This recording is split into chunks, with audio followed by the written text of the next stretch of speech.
हरिद्वार से आई हूँ, भाजपा से मंडल अध्यक्ष हूँ। ऐसी भाजपा को, ऐसी गंदी भाजपा को, जितने भी भाजपा के ठगी नेता है बाहर आ जाओ, सर्विस वीआईपी को बचाया जा रहा है।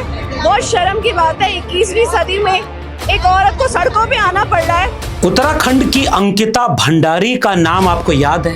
अभी कुछ दिन पहले कुछ ऑडियोज वायरल हुए और उसके बाद एक बार फिर से वो मामला चर्चा में आ गया था कि कहीं कोई भाजपा या आरएसएस का कोट अनकोट वीआईपी तो नहीं जिसको स्पेशल ट्रीटमेंट देने का दबाव और उसके बाद उसकी जान चली गई।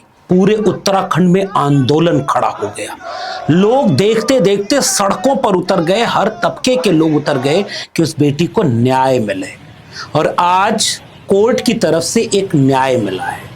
और वो क्या मिला है पता है? जिस दुष्यंत गौतम की भाजपा विधायक की जो ऑडियोज वायरल हो रही थी, उन सारी दुष्यंत कुमार गौतम और अजय कुमार जैसे लोगों की जो भी ऑडियोज थी, उन सब को सोशल मीडिया से 24 घंटे के अंदर हटा देना होगा। और जिस महिला ने ये सब ऑडियो रिलीज किया था, उसी के खिलाफ भी अब जांच करेगी पुलिस।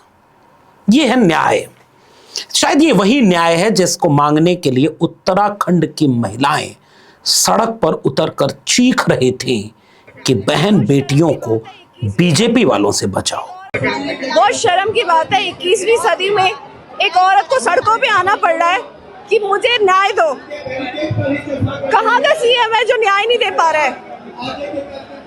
वीआईपी को बचाया जा रहा है और अब टाइम आ गया है कि हर एक औरत यहाँ सड़कों पे, और यहाँ पे सिर्फ यंग लोग नहीं है, अगर आप देखोगे पूछे एजेड है, एक दादी है, उनको मैं खुद लेके आई हूँ। तो आप सोच सकते हो कि कितना गुस्सा है लोगों के अंदर।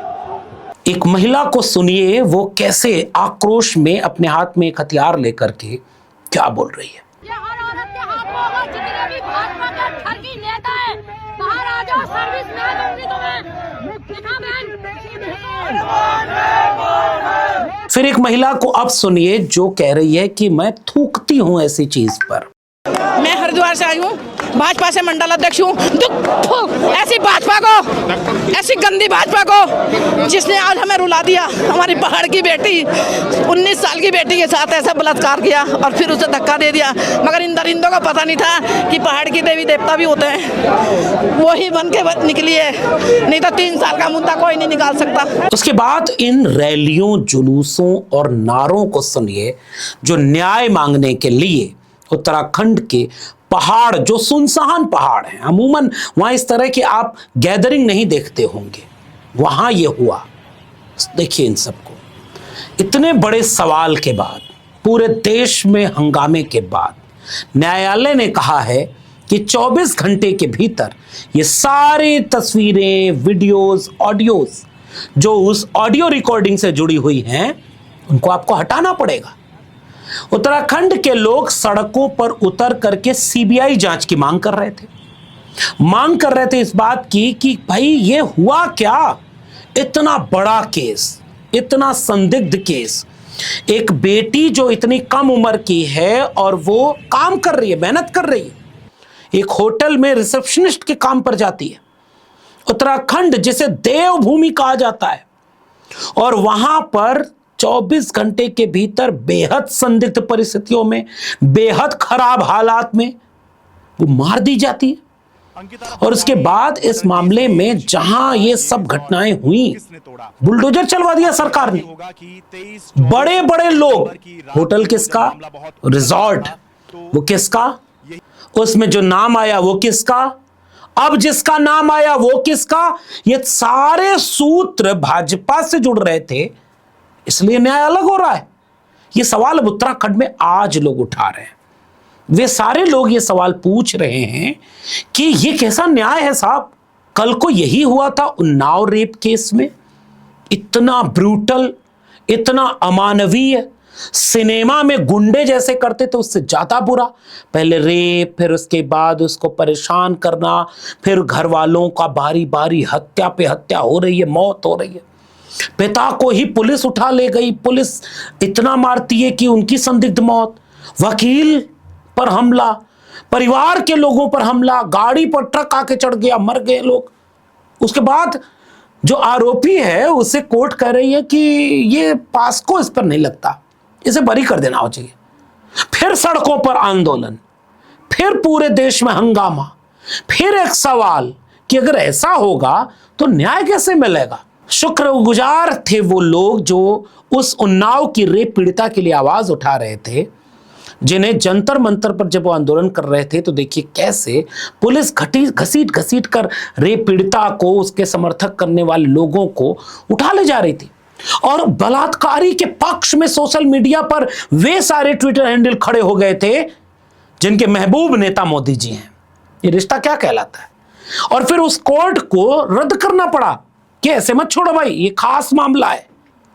आज फिर से एक नया आदेश। कोर्ट तो कोर्ट है साहब, थोड़ा भी आप बोलने में दाएं बाएं कर देंगे तो आप ही घिर जाएंगे, आप ही पर मुकदमा हो जाएगा, आप ही सवालों के घेरे में ले लिए जाएंगे।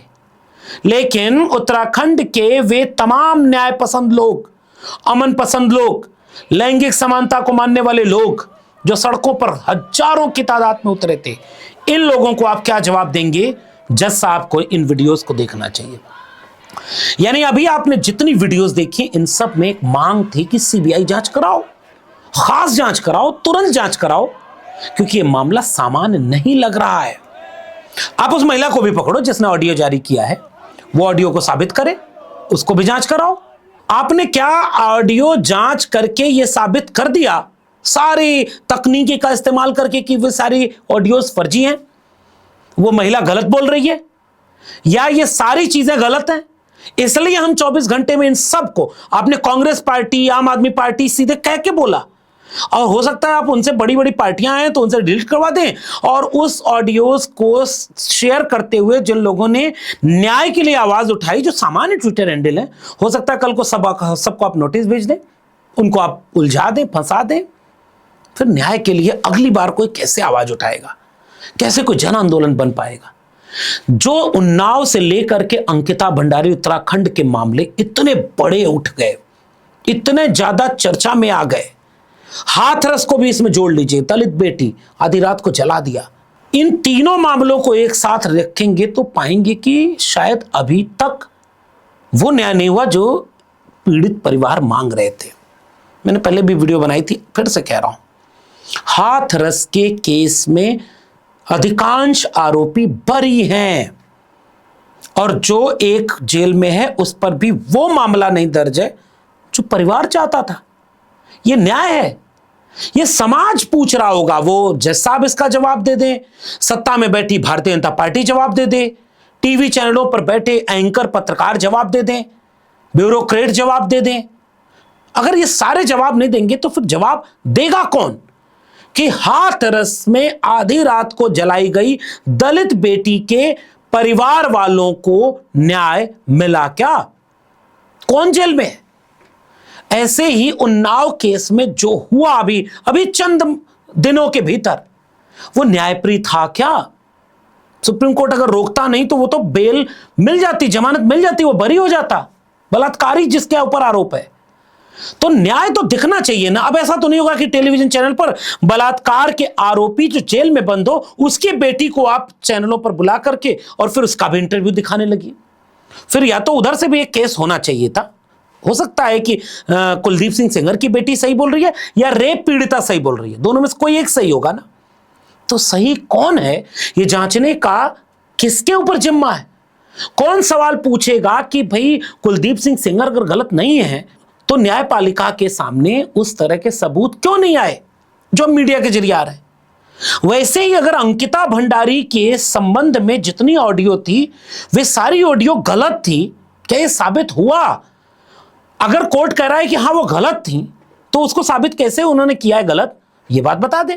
आपने कहा था कि आपके पास सबूत है, वो सबूत क्योंकि आप पे मुकदमे भी दर्ज हुए, उसके बारे में और सबूतों के बारे में। वो जो मुकदमे वो सब निराधार है, बिना मतलब में उनको एक बेस बनाया गया है सिर्फ और सिर्फ एक SIT जांच बिठाने के लिए, और निराधार है वो मुकदमे। लेकिन मेन उद्देश्य जो हमारा वो है अंकिता भंडारी हत्याकांड के लिए आए हम और उसके सबूत लेके आए हम।